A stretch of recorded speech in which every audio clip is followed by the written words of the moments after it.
Bismillahirrahmanirrahim. Assalatu wassalamu ala rasulillahi va ala sahbihi ajmain. Assalomu alaykum va rahmatullohi va barakatuh. Namoz to'g'risida davom etamiz inshaalloh. Bir hadis kela Muhammad payg'ambar sollallohu alayhi vasallam namoz to'g'risida esga tushirdi ham aytdi.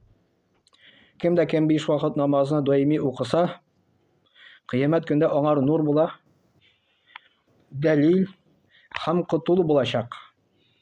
Kimda kim onu doimiy o'qimasa, ona nurda, dalilda ham qutulda bo'lmayacak. Qiyomat kunda ul Qarun, Fir'avun, Haman, ham Ubay ibn Halaf bilan birga bo'lacak. Bu hadisni Ahmad keltira.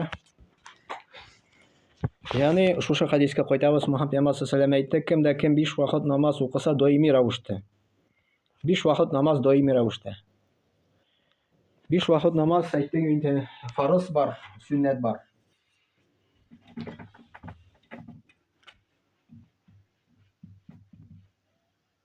Shu farz aslında doimiy ravishda o'qilsa. Doimiy. Ondan sunnati bor. Alloh taolo eng birinchi farzni so'raydi qiyomat kunida. Agarda farzda kimchilik bo'lsa, sunnatdan olurlar degan namozni. Ya nafil namozdan olurlar. Ya'ni bizning namozlarimizda kimchilik bo'lsa, farzda masalan sunnatdan olurlar qiyomat kunida, ya nafil namozdan olurlar. Bunda kela doimiy ravishda o'qisa, o'lgan yo'q. Gel постоянно 5 vaqt namoz. Qiyomat kunida ona nur bo'la. Qiyomat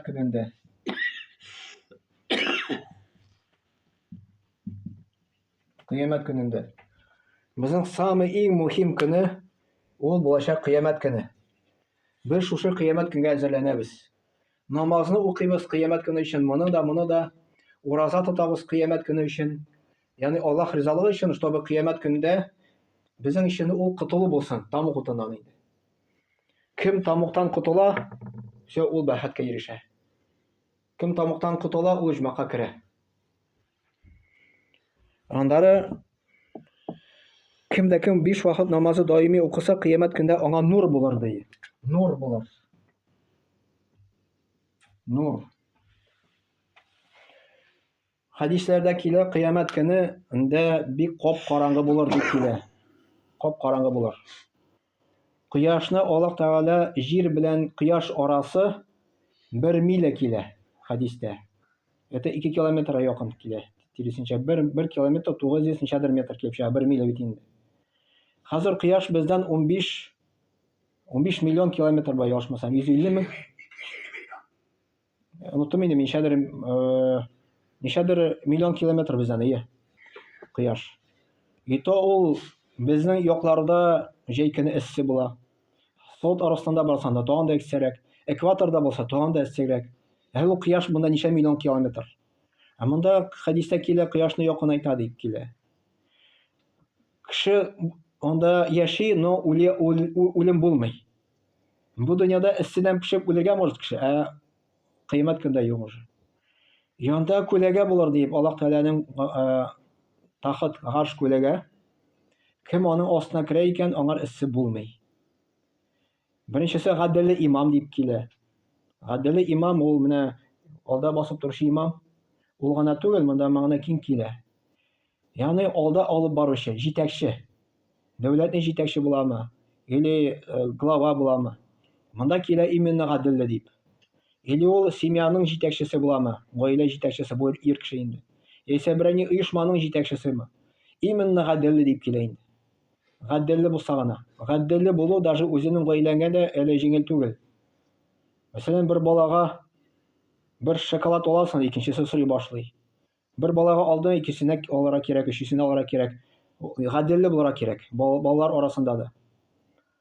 Andari kichkinanuk Alloh taolaning g'iybatida o'sgan. Bu da qiyomat kunda Alloh taolaning g'arsh ko'lagi ostına kiradi.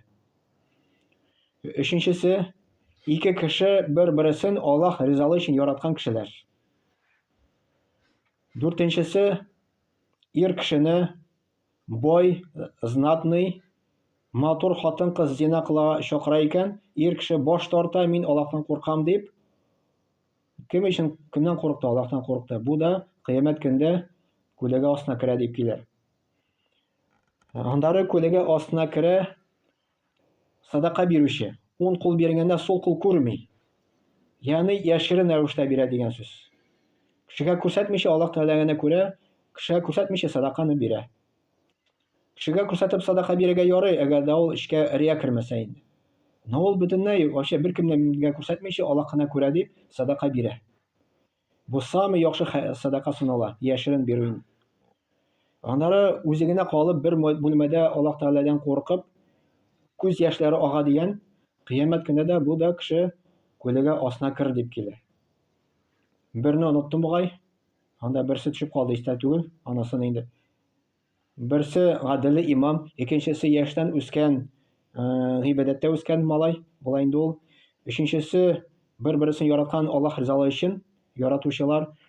Дүртенчесе зина кылырга чакырып ул баш тартты. Бишенчесе садака бирүче, уң кул бирә, сол кул күрми.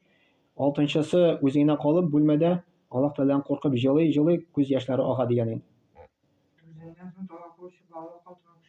Юк, ул бу хадистә килми, ул хадистә икенче төрле килә. Берсе төшеп калды монда, истә түгел. Менә бу нур. Нур дигәндә кыямәт көндә безгә нур кирәк булачак. Тахарат алган җирләр кыямәт көндә бездән нур чыгар дигән. Нур чыгар. Кояш, әйтәләр галимнар, ни өчен кояш бик каты кыздырыр, но аның нуры булмас кояшның. Күренмәс бер нәрсәдә. Нур булыр менә кешенең теге тахарат алган җирләр. Шулай Сират күперен үткәндә дә кешенең күпме нуры булыр, шулай үтә алыр дигән. Мәсәлән, нуры күп булса, ул Сират күперен күрер, тиз үтәр. Кап-караңгыда инде. Кемнеңдер нуры бармак көчендә булыр дигән. Я яныр, я сүнәр, я яныр, я сүнәр. Янган вакытта басар, сүнгәндә тик торыр, менә шулай үтәр дигән. Бу зависимости кешенең излекләргә карап.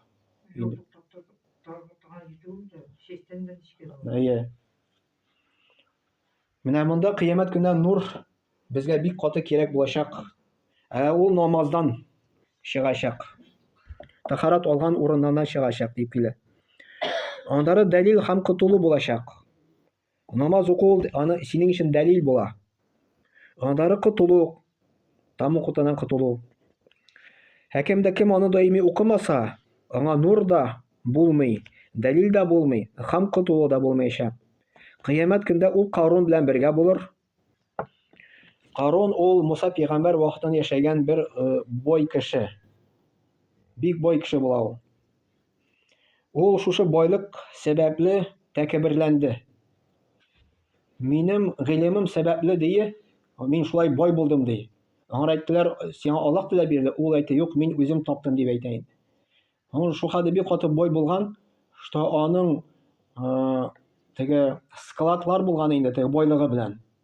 Шушы складның ачкычлары булган. Шушы ачкычларын сакчылары аны көчкә йөрткәннәр. Шу хәлдә күп байлыгы булган аның. Шушы байлыгы белән ул җиргә төшеп китә. Коръәндә или хадистә киләме, җир астына төшеп китә. Аллаһ тәгалә җир астына батыра. То есть, әгәр дә ул бай икән, намаз укымый, Карун белән бергә булыр дигән. Фиргаун белән бергә булыр. Фиргаун ул Муса пәйгамбәр вакытында була, ул патша була, Египетның патшасы була, Мисырның. Ул бик каты зулым итә, бик каты тиран була, сабый балаларны да үтерергә куша. Ул үз-үзен Аллаһ урынына куя, хәтта аңар сәҗдә кылганнар, аңар табынганнар. Муса пәйгамбәр килде, Аллаһка гына табынырга дип ул тәкәбберләнде, кабул итмәде. Аллаһ Тәгалә Фиргаунны суда батырды. Менә патша намаз укымаучы була икән, ул Фиргаун белән бергә булыр. Хаман һәм Убай ибн Халаф. Хаман ул Фиргаунның военачальнигы була. Военачальнигы. Ул да кафир була. Шулай ук кем военачальник була, ул намаз укымый, Хаман белән бергә була. Һәм Убай ибн Халаф белән бергә булачак. Ул Убай ибн Халаф Мухаммад пәйгамбәр вакытында була. Ул сәүдәгәр була, ялгышмасам. тоже зур сәүдәгәр була. И сәүдәгәрләр әгәр дә намаз укымаучылар була икән, олар да Убай ибн Халәф белән бергә булачак дип кенә инде. Аллаһ Тәгалә һәр барчабызга да намазның мөһимлеген аңлап, үлем килгәнче хәтле аны укырга ярдәм итсен. Амин. Субханакалла бихамдик. Ашһаду ан ла илаһа илля анта, астагфирука ва атубу илейк.